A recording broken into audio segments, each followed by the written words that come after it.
یەکێتیە مامۆستەیان ئاباژارێ من بجێ ئیرۆژ کۆنفەرانسا خۆیان سێیەمین لە دارخست. کۆنفەرانس بە دروشما مامۆستە کەڤرێ بنگەهین ئێ ئاڤاکردنا civaka demokratîka resenin hate li darxistin. Konferans bi xwendina rapora salane û nêrxandina karûxebatên Yekîtiya Mamosteyan birêve çû. Di dawiyê de Emîra Kalo û Bedir Mehfûz weke hevserokên Yekîtiya Mamosteyana min bicê hatin hilbijartin. اف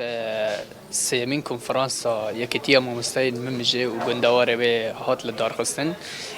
دوێ کنفرانسێ دا تێنە ئەندامên nû têne piştgirêkirin û çi beşdarî vê civîniyê dibine yanî û divê em nameyê me ji hemû mamosteyên ra em dixwazin ku rola xwe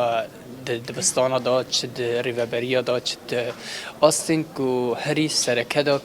ku ji ber ku mamoste kevirê serekeyê kevirê bingehe divê rolê da yanî ji bo piştî rizgarkirina min bijê yanî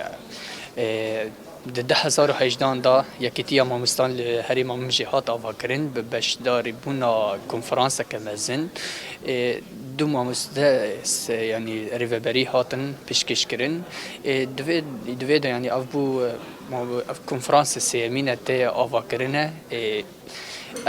nameyê me ji hemû mamostan ra ku rola xwe di dibistanê de bistînin yanî